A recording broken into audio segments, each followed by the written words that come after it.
proud Michigan city, once the epicenter of America's car industry, now more famous for its crime rate. The city of Flint has been known as one of the most violent cities in America for its size. Historically, in the top 3 per capita in terms of violence. So we're used to shootings and we're used to assaults because we have way too many of them. 2010 was a record-breaking year. We had 66 homicides in the city of Flint alone. And it was just the beginning of what we were about to see. In the stillness of the early morning in a desolate part of town, an unusual heap of what looks like trash on the sidewalk catches the eye of a Flint police officer. And he pulls up next to 2 other patrol officers also on 3rd shift, and he says, you know, I think I saw a pile of clothes back there on Saginaw Street, but I'm not sure. So why don't you guys follow me back there? I think I ought to check it out. What, at first glance, looks like a pile of old clothes, turns out to be something far more disturbing. It was a man who had been viciously stabbed, lying in a pool of blood.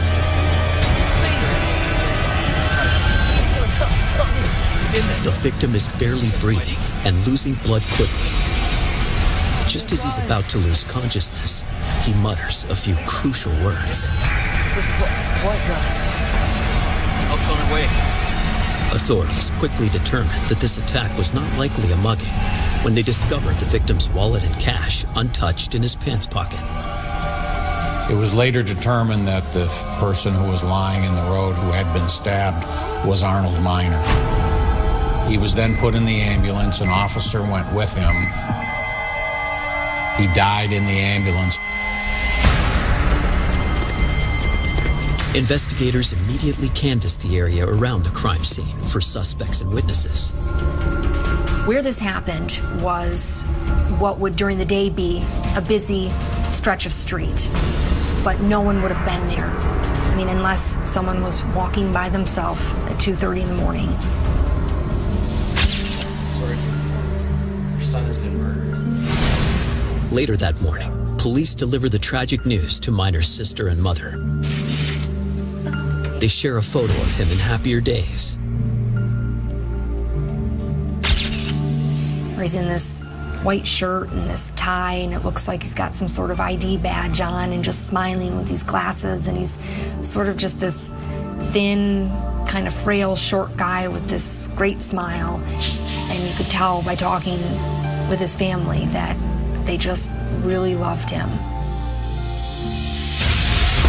Police are baffled. Their investigation reveals Arnold to be an upstanding citizen with no enemies. What was it about Arnold Miner that made him a target? He was a pretty nondescript guy, but a gentle soul. Certainly didn't deserve what happened to him. 5'6", 5'7", something like that, thin, frail. If you were looking for someone who you wouldn't want to fight back or wouldn't expect to fight back, this was it.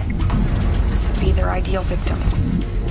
At that point, we didn't have a lot to go on. Somebody had been stabbed. We knew he was alone, walking on the streets of Flint. That's pretty much all we knew. Then a hot lead turns up right across the street from where Miner was stabbed to death. We were able to get video footage from a party store that was located maybe 100 yards south of the scene of the Arnold Miner stabbing. It looked like an SUV driving by one way, and I believe it came back the other way. It was a suspiciously quick change of direction. Armed with this vital clue, police spend hours pouring through their records. Arnold Miner's attack seems to fit into an emerging pattern of stabbings that has been escalating over the past week. Black men being accosted on the streets of Flint in the middle of the night while they were alone walking. We started thinking maybe we have the same perpetrator of all these crimes. Detectives turn back the clock. 3 months earlier, 31-year-old David Motley is stabbed to death. At the time, it was wrongly chalked up to gang violence. Then, a month later, another victim. The second homicide was not discovered until, I believe, June 21st. Now, that's nearly a month apart. And there was no investigative connection made then. The unfortunate second victim turned out to be 59-year-old Emmanuel Dent, whose life was cut short after multiple stab wounds caused him to bleed to death. Gun violence is almost 100% of the crime that we see in Flint. We don't see a lot of stabbings, and as we started to see more, those certainly stuck out. Over the series of the next few weeks, there began to be one assault after another. And beginning on July 26th, July 27th, 28th, and 29th, there was one each day. Some of these individuals were lifted up off the ground as the knife protruded up towards the chest cavity. Whoever was doing it had to be pretty strong, because in order to stick that knife in and then yank it up and really cut out the guts of the individual, it's not that easy to do that. There's a lot of torque involved. 6 men stabbed, 3 dead. Police now believe an elusive monster is on the loose, attacking victims at random without leaving a trace of evidence. Then, on July 30th, officers find 60-year-old Frank Killebrew's body lying in a parking lot. The stab wounds on his body, just one part of a now familiar M.O. He wasn't even robbed. He had 2 wallets on him. So it's another very violent attack on somebody who wasn't robbed, walking down the street alone at night. That was that watershed moment where the investigators at the crime scene, they were looking at this and they're going, hey, wait a minute. We'd had a bunch of these things. And that's when the investigative connection was made.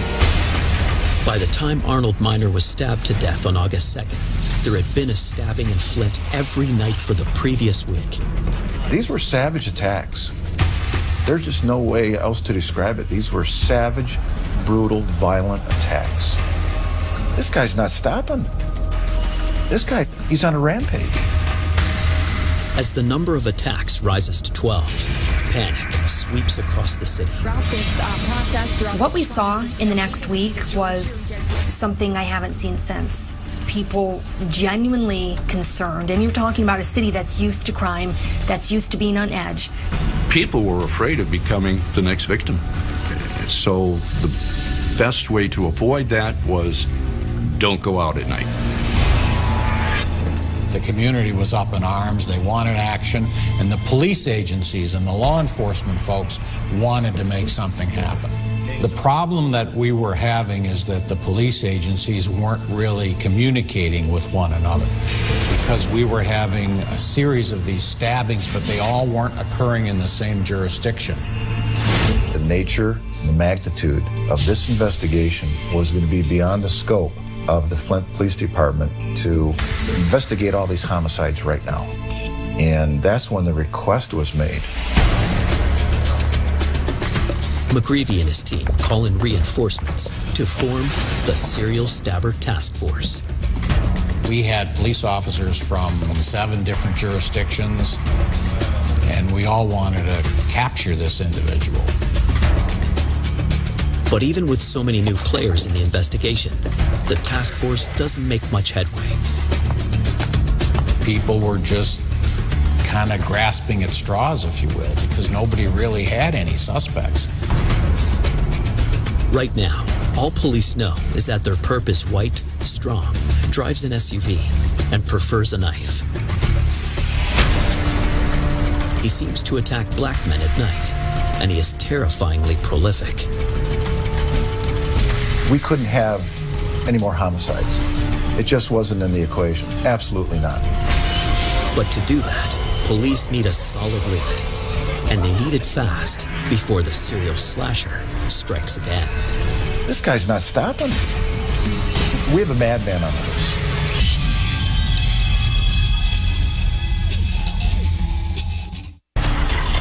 A cold-blooded killer has randomly stabbed 14 people in Flint, Michigan in 2 months. And there's almost no evidence to go on. Then, the cops catch a huge break when one of the slasher's most recent victims is able to speak to them from his hospital bed. 17-year-old Etwan Wilson is a good-natured kid, originally from the rough neighborhoods of East Detroit. He was sent to Flint with his mother, hoping that this town would prove safer than the last. Not only for him, but also for his son.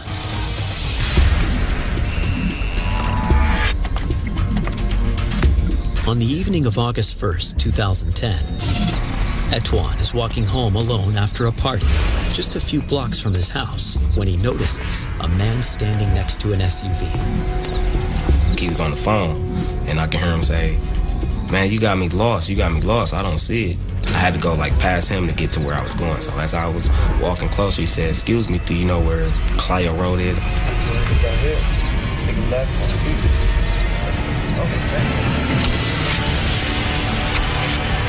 I was like, "Man, what is you doing?" And as I pushed him, that's when I felt the knife come out of him. And when I seen the blood, I just took off running.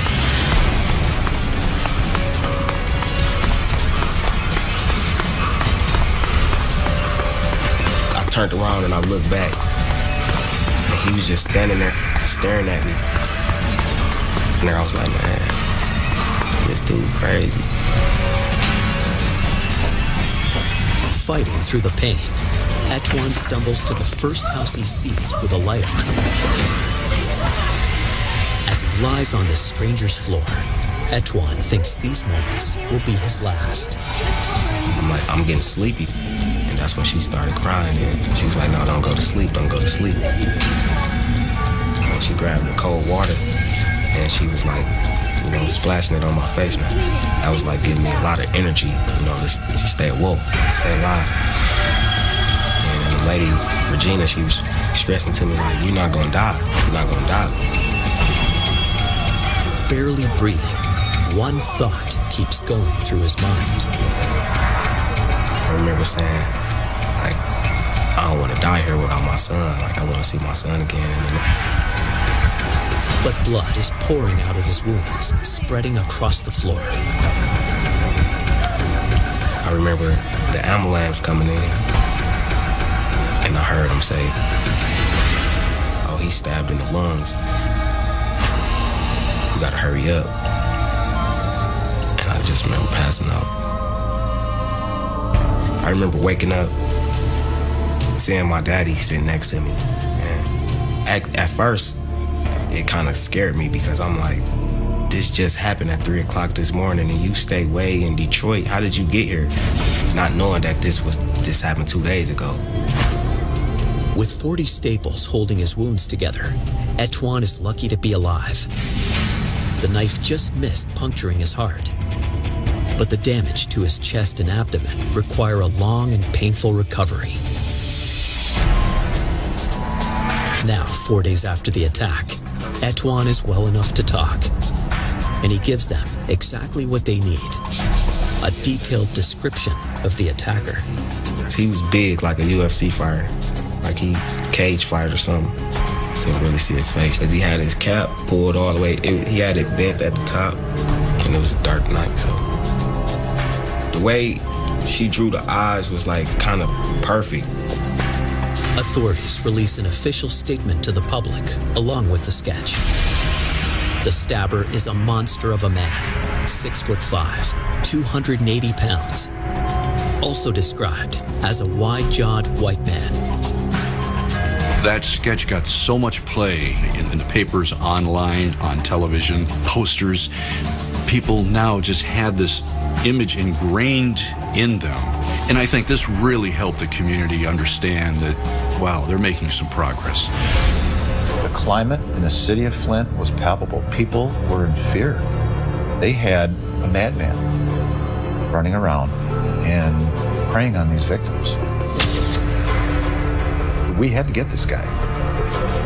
A white male, and all 14 of his victims African American. There was a notion that there were maybe some racial implications.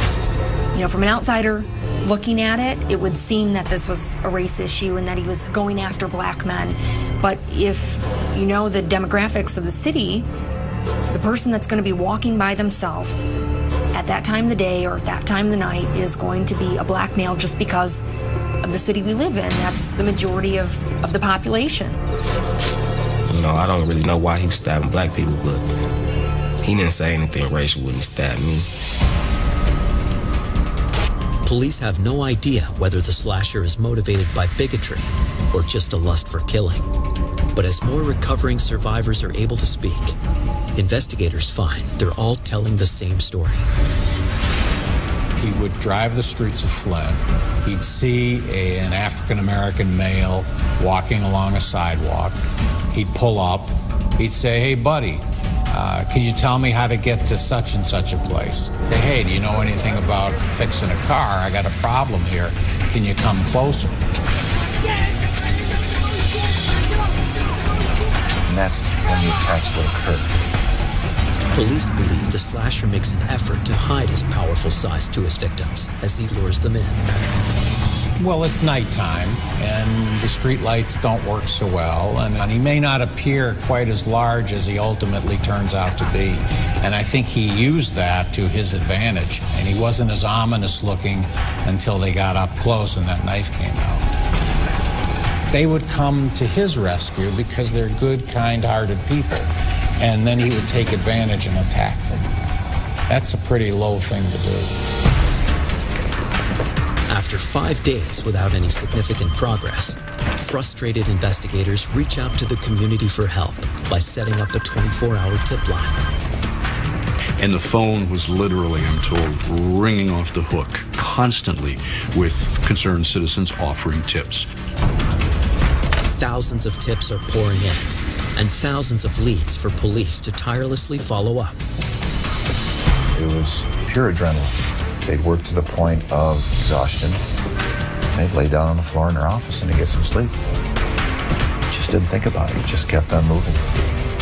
This was a you shall not fail mission. It was a chase. We just had to keep on going. I don't think I've ever seen such a dedicated group before on any case that I've been involved with. Yeah, you don't know what it's like. You need to go out in the street. In the grip of terror, Flint, Michigan holds its breath hour by hour, waiting for news of another stabbing. You don't know what's going on. My daughter won't even leave the house. I'm scared. But to everyone's surprise, 3 days pass without a new attack. And each day, it was like we were kind of almost in a sense waiting. Is this guy taking a break? Is he taking some time off? Or are we going to see another run? It won't be long before investigators get their answer. The guy said, "We've just had 3 assaults identical to what you had up in Flint." We were stunned.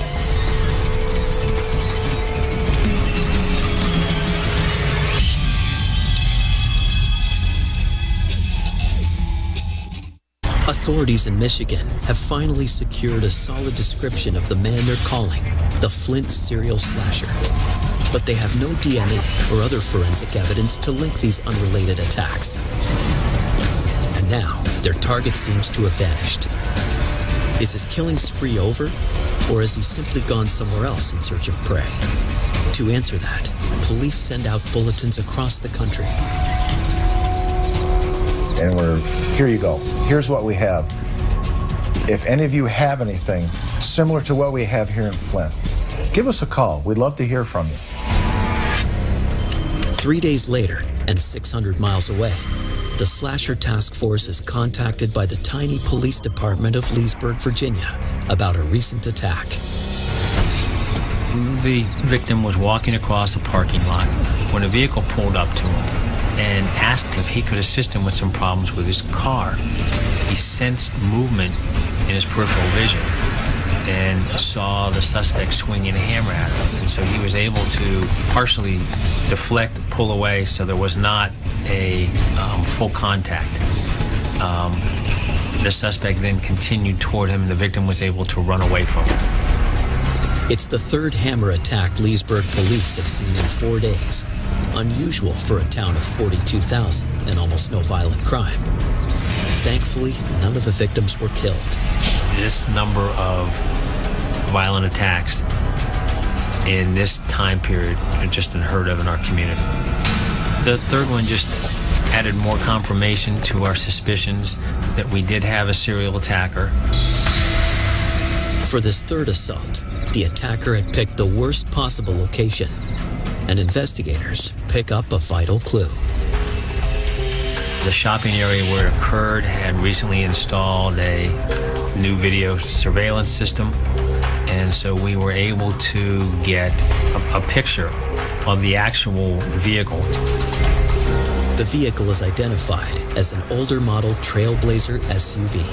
It looked to be dark green on the top with a lighter color on the bottom panels of the vehicle. Authorities assume the car is from another state and scour motel parking lots looking for a green and tan SUV with out-of-state plates. But they come up empty-handed. Armed with the make, model, and color of the car, Leesburg police put out an all-points bulletin for it and any similar attacks. What initially was locally focused for similar cases expanded to regional and ultimately national.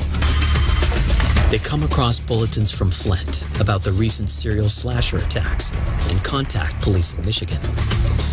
The guy on the other end said, "We've just had 3 assaults identical to what you had up in Flint." We were stunned. His weapon of choice may have changed from a knife to a hammer, but everything else about these attacks is the same. Police are convinced it's all the bloody handiwork of the serial slasher. And now the Flint Task Force has something they didn't have before: an accurate description of the SUV. And they said, "Oh yeah, by the way, the Blazer we have down here, there's a couple of dents in the hood." We didn't have his face yet, but we now confirmed that it was the green over beige Chevy Trailblazer. The media gets wind that Flint Slasher has now gone national, and the story explodes overnight, sparking coast-to-coast panic. So this drew a lot of national attention, so it made sense that CNN, ABC, NBC, CBS, international media were all over this. And the SAT truck started rolling in. And then everyone's worst nightmare comes true. 2 days later, and 450 miles from Virginia, another horrific attack. Toledo, Ohio. Police department calls up, says, "Not so fast. We have an attack down here, identical to what Leesburg has had and to what you've had." It's like, oh, this thing is, where's it going to go next? Outside a picturesque church in the metropolitan town of Toledo, Ohio, the church custodian takes a well-deserved break. A hulking man steps out of a green SUV. He asks the custodian for directions. Harmless enough, until...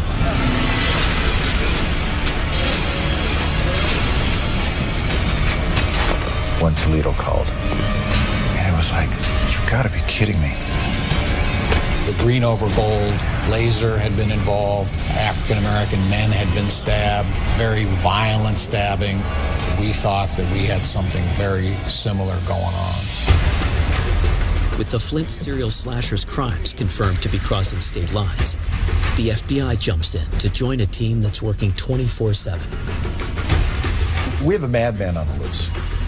We have to stop this guy. Where's this guy going to go next?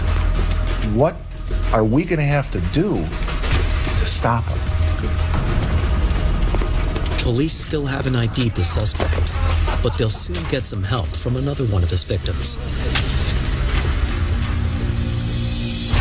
26-year-old Flint resident Antoine Marshall, who was stabbed 14 days earlier, has been in a hospital ICU fighting for his life. Due to the nature of his injuries, they bundled him up and got him to the hospital, but he went right into surgery, so they didn't get a chance to interview him.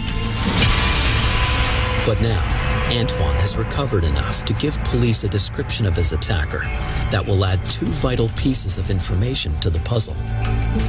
As he described the T-shirt that his assailant was wearing, and it was a specific brand of gin.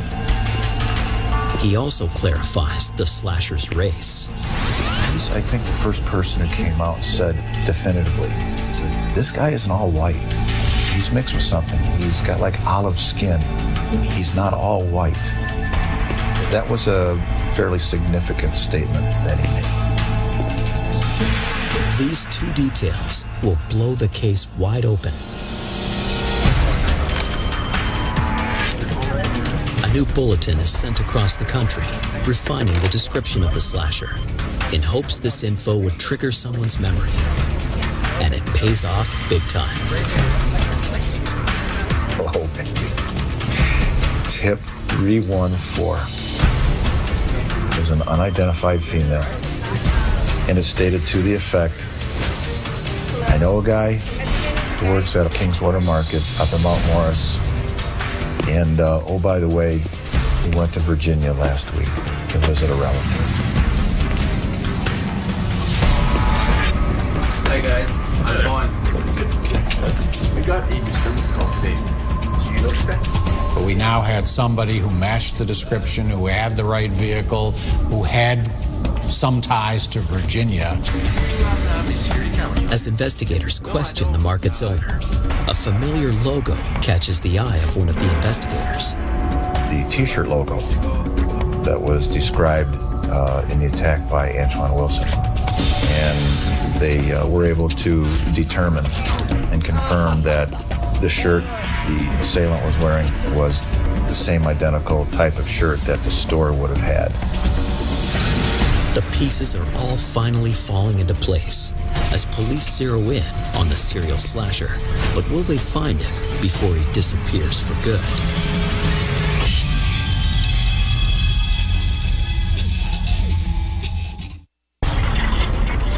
The Flint serial slasher has now jumped 3 states, randomly stabbing 18 victims without warning. 5 men are dead, 13 have survived. It's a bloodbath that's causing widespread fear, hysteria, and disbelief across the nation. But a game-changing tip has led state troopers to a market where they believe the killer may have worked. Police know they've hit pay dirt when the owner immediately recognizes the man in the sketch. They learned that the individual worked there, he matched the description. They weren't sure of his full name. They only knew him as Eli. But they told us he was going off to Virginia and that indeed he had that kind of a vehicle that had been part of the bulletin. The owner's information is sparse.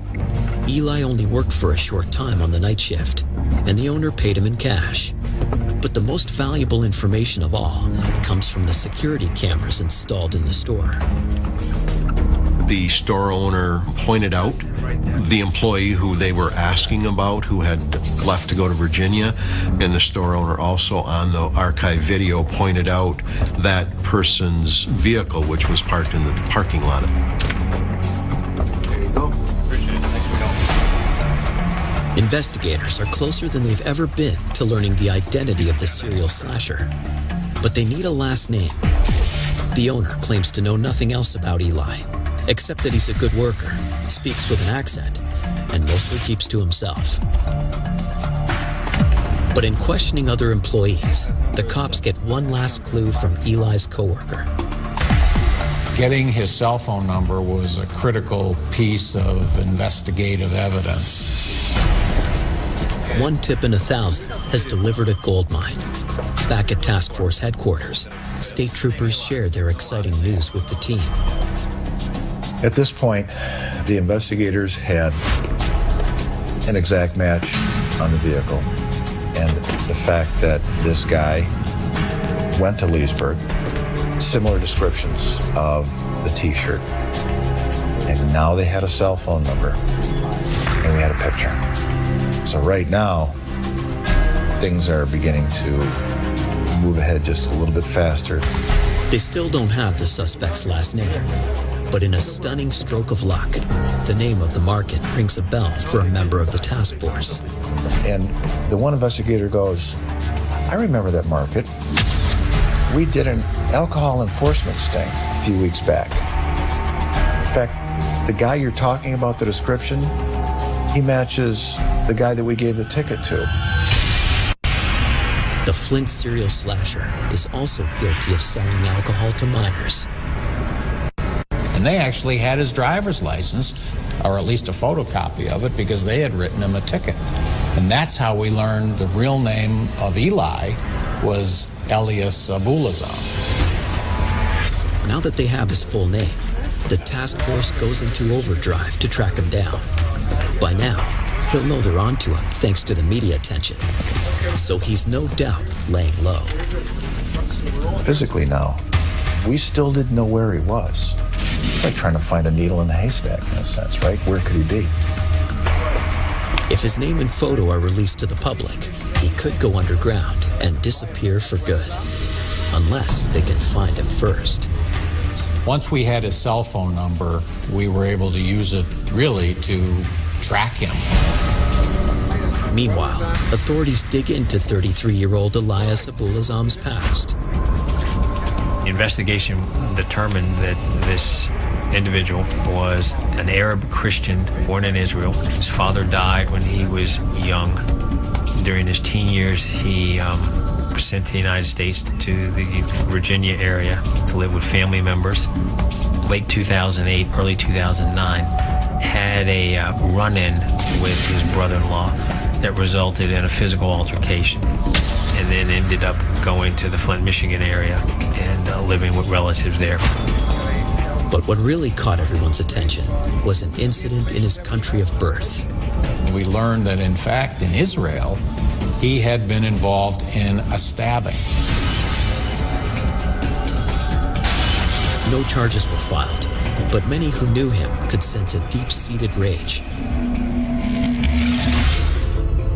It is a rage that victim Etwan Wilson knows all too well. 17 years old, my life was just changed, just really went downhill. And it wasn't nobody's fault but his, you know. It wasn't nothing that I, you know, something that I did that I made happen. It's something that happened, you know, that couldn't have been avoided.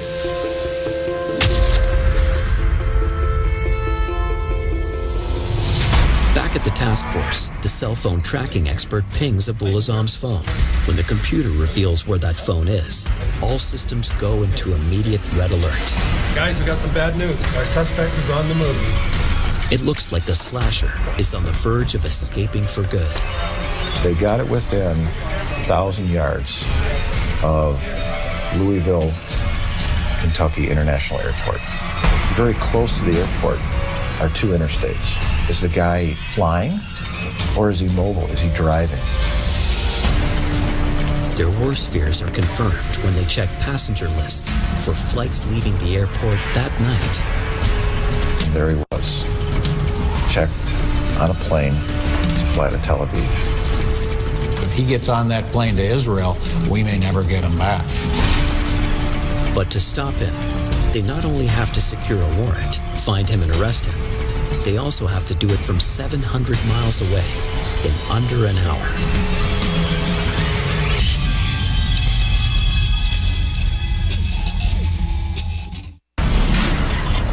The task force team has located the Flint serial slasher Elias Abuelazam, trying to flee the country. He's already boarded a flight in Louisville, Kentucky, bound for Israel. But fortunately, it has a stopover in Atlanta, where he must change planes. This layover in Atlanta will be the task force's only chance to grab him. It's currently 9 p.m. in Flint. His flight to Israel will leave Atlanta at 10:15. If he's on the plane when it takes off, he could evade capture forever. Getting a person extradited from a foreign country is a very, very difficult thing to do. He couldn't get on a plane. Absolutely not. He could not leave the country. We had to stop that. With a little over an hour left, it's a race against time to catch this monster before he slips out of their grasp.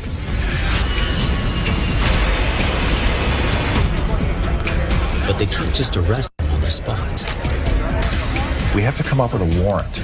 We have to come up with something to hold him. So there was a lot of pressure to get all of this together as quickly as possible. One of the hurdles was this was several states away for us, and we also knew that the Atlanta-Hartsfield Airport was a huge international airport. We had to make contacts with the authorities down there and stress to them the urgency, the time constraints we had. But finding a judge to sign an arrest warrant at 9 o'clock at night is an arduous task. That involved getting him identified through the photo lineup, having a prosecuting attorney prepare that arrest warrant, having that arrest warrant signed by a judge to make it a valid arrest warrant, and then providing all of that information to the authorities in Atlanta. Navigating the legal loopholes in such a short time is difficult enough, but the team must also devise a way to apprehend Abuelazam without putting civilians around him at risk. My number one concern was that if he gets on that plane, we have a hostage situation. He's going to know something's up, and he's going to put a knife or something to somebody's neck. Plus the fact that he's a huge guy. I mean, even without a weapon, he's dangerous. With just 45 minutes before the flight is scheduled to depart, there's still no sign of an arrest warrant, and more importantly, no sign of the man in question. We still hadn't physically spotted him yet. Waiting for the official go-ahead, a SWAT team in Atlanta moves into position. With precious minutes ticking away, the warrant finally comes through. I think we got him. And not a moment too soon, as Atlanta Airport Police spot Abuelazam amongst a sea of passengers, unaware of the danger they're now in. Back in Michigan, the task force can barely breathe as they wait for the news from Atlanta. We are aware he's at the gate, ready to board the plane to Tel Aviv. We are aware that they're not going to let him get on, but we can't see any of this. We're just sort of hearing it from the other end of the telephone. We were closing it this close. But it all had to happen absolutely perfect, so nobody else got hurt. With just moments left before boarding, undercover SWAT team cops prepare to make their move, their eyes trained on the target. He's looking like he's going to get on that plane and things are going to be good, and he's going to leave all these stabbings behind him, and he's going to go back to his homeland. Authorities on the ground come up with a last-minute idea to minimize the danger of those around Abuelazam.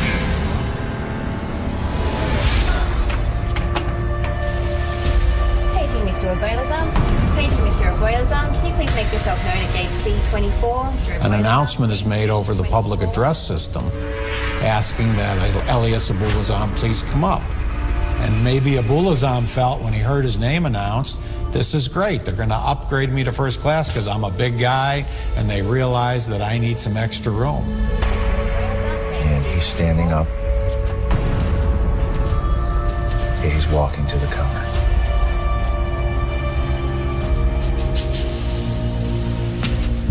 Then there was silence. It seemed like an eternity. And we're waiting, we're holding our breath, we're looking at the phone, and we hear, he's safely in custody. Oh my God. Elias Abuelazam, you're under arrest for murder. We got him, man. We got him. We got him. It's exactly what I felt. This is exactly what I did. We got him. Oh. When we finally get word that Abuelazam is in custody, a cheer goes up at State Police Headquarters from the task force. Everybody's high-fiving everybody else. There was no violence whatsoever. There was no attempt to not cooperate. Abuelazam went very quietly in the end. The relief is overwhelming, but the work for the investigators is far from over. To ensure his conviction, prosecutors need ironclad evidence. Search warrants are executed on his truck and residence. The most damning evidence almost left the country with him. His luggage didn't show up in Atlanta, and in fact had been left behind by the airlines in Louisville, Kentucky. We were able to find a pair of blue jeans, and the blue jeans had some blood. It was the blood of Arnold Miner. Arnold Miner, the unfortunate stabbing victim in Flint, Michigan on August 2nd, becomes the key case in prosecuting Elias Abuelazam. In the summer of 2012, Elias Abuelazam is charged with the murder of Arnold Miner. Evidence from his other alleged attacks is used to support the prosecution's case. We were able to show the jury a lot of the other stabbings and present some of the surviving victims.